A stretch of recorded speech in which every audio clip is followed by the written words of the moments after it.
Right, we're back with you now. The South African Cabin Crew Association has called the South African Airways deal not transparent. The deal sees majority black-owned consortium of Global Aviation and Harith, known as Takatso, owning 51% of the airline. Now, the South African Cabin Crew Association says unions as important stakeholders were not consulted. For more on this, I'm joined now by the president of the South African Cabin Crew Association, Zazi Sibanyoni. Zazi, it's good to have you with us, and thank you very much for your time. Well, many are saying that, of course, it's not a done deal at this particular point. There's still to do due diligence. Well, Thabo, I mean, here we go again on our side.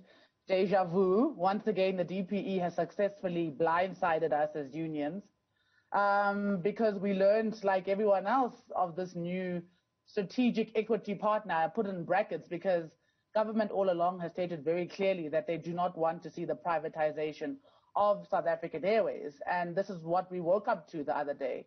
I saw the minister talking about a partnership of 51% and 49%.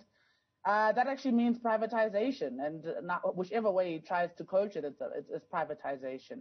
It's extremely disappointing that as important stakeholders with a direct interest in South African Airways, we have not been consulted. We've asked time and time again on who these strategic equity partners are, and to be left out and be told like everyone else is disheartening. But we've become accustomed to such an action by the DPE. Who are the competitors? Were the unions themselves not trying to form some sort of a consortium to also bid for some stake at South African Airways?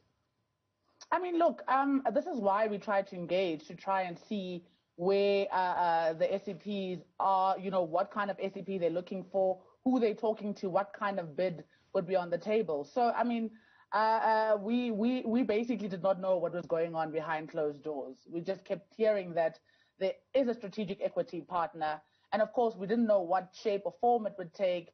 And many, many years ago, we did put a letter through to the board saying that should SAA be sold, union should have the first right of refusal. And obviously that, as usual, has been disregarded.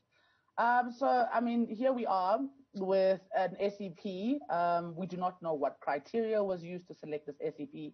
We don't know who the other bidders were, if there were any.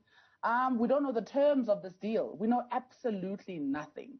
And we're trying to feel around and see where we fit in, what this new SAA is going to look like and what terms it's going to operate under.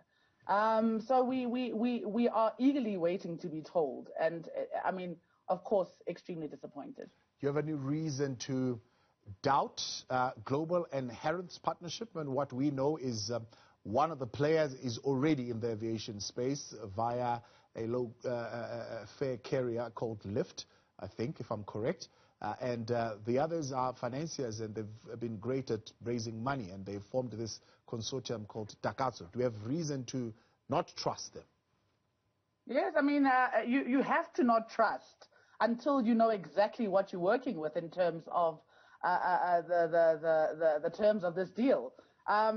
This acquisition has a direct impact on the workers of South African Airways. So we don't trust it purely because it was secretive.